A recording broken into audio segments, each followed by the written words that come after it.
दोस्तों, आज की हॉरर स्टोरी सुनाने से पहले मैं आपको एक इंटरेस्टिंग सा स्टैट बताना चाहता हूँ। हमारी कहानियां देखने वाले 80% लोग ऐसे हैं जो हमारी वीडियोस एंजॉय तो करते हैं, लेकिन उन्होंने हमारा चैनल अभी तक सब्सक्राइब नहीं किया है। अगर आप उन 80% लोगों में से हैं तो बस आपको एक छोटा सा काम करना है। इस वीडियो के नीचे आपको एक सब्सक्राइब बटन दिख रहा होगा, बस उस सब्सक्राइब बटन को दबाना है। बस इतना सा काम करना है आपको, और लगे हाथों बेल आइकन भी प्रेस कर देना ताकि हमारी लेटेस्ट वीडियो आते ही आपको सबसे पहले पता चले।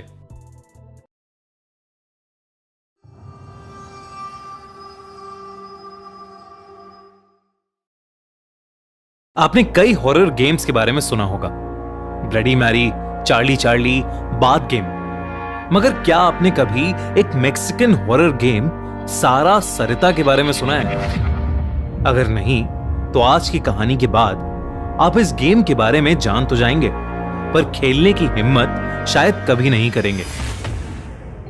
लियम एक 14 साल का बच्चा था जो अपने पेरेंट्स के साथ कैलिफोर्निया में रहता था। लियम अडॉप्टेड था और उसके असली मां बाप बहुत गरीब थे, और इसलिए कैलिफोर्निया की गवर्नमेंट ने लियम की जिम्मेदारी एक फाइनेंशियली स्ट्रांग फैमिली को सौंप दी। लियम अपनी नई फैमिली के साथ 4 साल से रह रहा था। उसके नए पेरेंट्स तो बहुत अच्छे थे, मगर उनका रॉजर नाम का एक और बेटा भी था जो लियम को बिल्कुल पसंद नहीं करता था। वो लियम से 2 साल बड़ा था और बात बात पर लियम को तंग करता रहता था। एक रात लियम और रॉजर घर पर अकेले थे क्योंकि उनके पेरेंट्स काम से 2 दिन के लिए कहीं बाहर गए थे। इस मौके का फायदा उठाते हुए रॉजर ने अपने घर पर एक पार्टी थ्रो करने का फैसला लिया। लियम ने उससे ऐसा करने से काफी बार मना किया, मगर रॉजर नहीं माना। लियम चुपचाप उठकर अपने कमरे में चला गया। कुछ देर बाद लियम को हॉल से बहुत जोर से गाने बजने की आवाज आई। इसके साथ ही उसे बहुत सारे लोगों के आने की भी आवाजें आने लगी। वो समझ गया था कि रॉजर ने अपने दोस्तों को घर पर पार्टी के लिए बुला लिया है। लियम ये सब इग्नोर करके अपने रूम में ही था कि तभी उसके कमरे का दरवाजा जोर से खुला। वहां रॉजर खड़ा था। उसने लियम से अपने बिहेवियर के लिए माफी मांगी और उसको पार्टी में आने के लिए कहा। पहले तो लियम को समझ नहीं आया कि आखिर रॉजर अचानक से उसके साथ अच्छा बिहेव कैसे करने लगा था, मगर लियम खुश होकर उस पार्टी में शामिल हो गया। कुछ बच्चे पार्टी में डांस कर रहे थे तो कुछ आपस में बातें कर रहे थे। तभी रॉजर आया और लियम का हाथ पकड़कर उसे अपने रूम में ले गया। वहां जाते ही लियम ने देखा कि रॉजर के रूम की लाइट्स ऑफ थीं और उसके कमरे में बस कुछ कैंडल्स जल रही थीं। उसके रूम में उसके कुछ दोस्त पहले से ही थे। रॉजर के दोस्त लियम को देखकर हंसने लगे, मगर तभी रॉजर ने उन्हें चुप होने का इशारा किया और वो अपनी हंसी छुपाने लगे। लियम को कुछ समझ नहीं आया कि आखिर रॉजर उससे क्या चाहता था, इसलिए उसने रॉजर से सीधा सीधा पूछ लिया। तभी रॉजर की एक दोस्त एमा आगे आई और उसने लियम से पूछा कि क्या वो उनके साथ एक गेम खेलना चाहेगा। लियम को लगा कि शायद रॉजर के दोस्त उससे दोस्ती करना चाह रहे हैं, इसलिए वो तुरंत मान गया। रॉजर के कुछ दोस्त बेड पर बैठ गए और रॉजर खुद एक कोने में जाकर खड़ा हो गया। एमा ने अपनी पॉकेट से एक छोटा सा वुडन बॉक्स निकाला और उसमें से 2 कॉइन्स निकाले। उसने लियम से कहा कि अभी वो जो गेम खेलने जा रहे हैं उसका नाम था सारा सरिता। इस गेम में वो सारा सरिता नाम की 2 आत्माओं को बुलाएंगे और उनसे बातें करेंगे। उन्होंने लियम को डराते हुए कहा कि वो सारा सरिता की आत्माओं से जो भी पूछना चाहता है वो पूछ सकता है। सहमे हुए लियम ने बस हाँ में अपना सर हिलाया। एमा ने फिर लियम को गेम्स के रूल समझाए और कहा कि जब कॉइन्स के 2 हेड्स आएंगे उसका मतलब होगा यस, और जब 2 टेल्स आएंगे तो वो होगा नो, और जब 1 हेड्स और 1 टेल्स आएगा तो वो होगा मे बी या शायद। इसके बाद दोनों ने गेम शुरू कर दिया। एमा ने एक कॉइन लियम को दिया और एक कॉइन अपने पास रखा। फिर एमा ने आंखें बंद करके बोला, Sara Sarita, can we play your game? यानी सारा सरिता, क्या हम तुम्हारा गेम खेल सकते हैं? इसके बाद एमा और लियम दोनों ने एक साथ कॉइन्स को ऊपर उछाला और दोनों कॉइन्स में हेड आ गया, जिसका मतलब था यस दोस्तों, हमारे crime channel the crime show पर नई स्टोरी आ चुकी है, जिसमें एक तांत्रिक को एक लड़की के मर्डर के लिए पुलिस पकड़ लेती है, लेकिन उस तांत्रिक के मुताबिक एक चुड़ैल ने उस लड़की का मर्डर किया होता है। देखिए इस केस के पीछे का सच हमारी नई story black magic murder mystery में। लिंक डिस्क्रिप्शन और पिन कमेंट में। मतलब सारा सरिता ने एमा और लियम को अपना गेम खेलने के लिए परमिशन दे दी थी।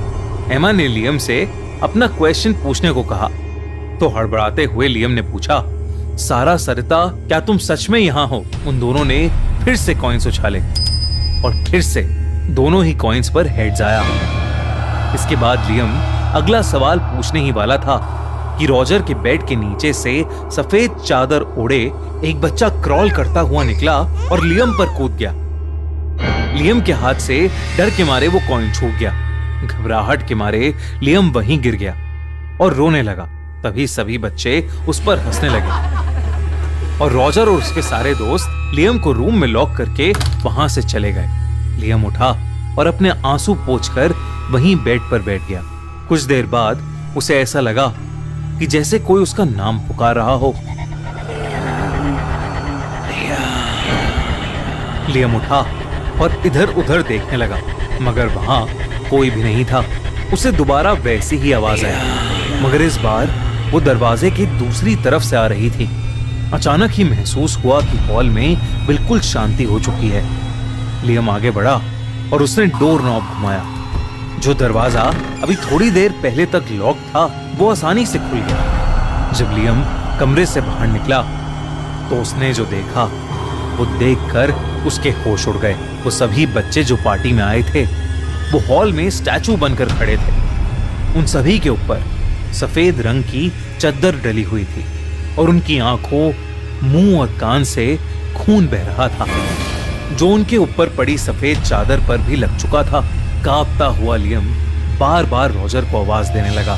तभी स्टैचू की तरह खड़े वो बच्चे एक तरफ शिफ्ट हो गए और लियम ने देखा कि उनके पीछे सोफे पर कोई बच्चा लेटा हुआ था। उस बच्चे पर भी सफेद चादर पड़ी हुई थी। लियम उस बच्चे के करीब गया और उसने चादर धीरे से हटाई। लियम के दिल की धड़कनें रुक सी गईं जब उसने देखा कि सोफे पर रॉजर बेजान सा पड़ा था। उसकी आंखें काली पड़ चुकी थीं। उसके चेहरे पर एक ऐसा भयानक एक्सप्रेशन था मानो मरने से पहले उसने कुछ बहुत ही डरावना देख लिया हो। तभी लियम को अपने नाम की आवाज दोबारा आई। वो जैसे ही मुड़ा, वहां दो लड़कियां खड़ी थीं जो कि बहुत डरावनी लग रही थीं। देखते ही देखते वो लड़कियां जमीन पर उल्टी होकर लियम की तरफ क्रॉल करती हुई आने लगी। लियम को अचानक से दौरे पड़ने लगे और वो बेहोश होकर नीचे गिर पड़ा। जब लियम की आंख खुली तो वो अपने बेड पर लेटा हुआ था। रॉजर उसके बेड के पास ही खड़ा था। लियम ने रॉजर से बहुत ही डरते हुए कहा कि सारा सरिता उसे लेने आ रही है। लियम रॉजर को अपने साथ हुआ पूरा किस्सा बताने लगा, लेकिन रॉजर को उसकी बातों पर हंसी आ रही थी और वो लियम का मजाक उड़ाने लगा। तभी लियम को दोबारा किसी ने पुकारा। लियम अपने बेड से उठा और अपने रूम के शीशे की तरफ देखने लगा। उसे वही दो डरावनी लड़कियां अपने शीशे में नजर आ रही थीं। उन्हें देखते ही लियम का पूरा शरीर बुरी तरह कांपने लगा। उसकी आंखें काली पड़ने लगीं और उनमें से खून बहने लगा। रॉजर ने अपने पेरेंट्स को फोन किया, लेकिन जब तक वो कुछ कर पाते लियम की सांसें बंद होने लगीं। पर ऐसा क्या हुआ लियम के साथ? क्या है सारा सरिता हॉरर गेम और क्या है उसका कर्स? जानने के लिए सब्सक्राइब करो हमारा चैनल खूनी मंडे और देखो इस कहानी का पार्ट 2 अगले खूनी मंडे को। और जब तक आप कर रहे हैं पार्ट 2 का इंतजार, तब तक देखो हमारी नई crime story black magic murder mystery सिर्फ द क्राइम शो पर। एंड स्क्रीन पर अभी क्लिक करो।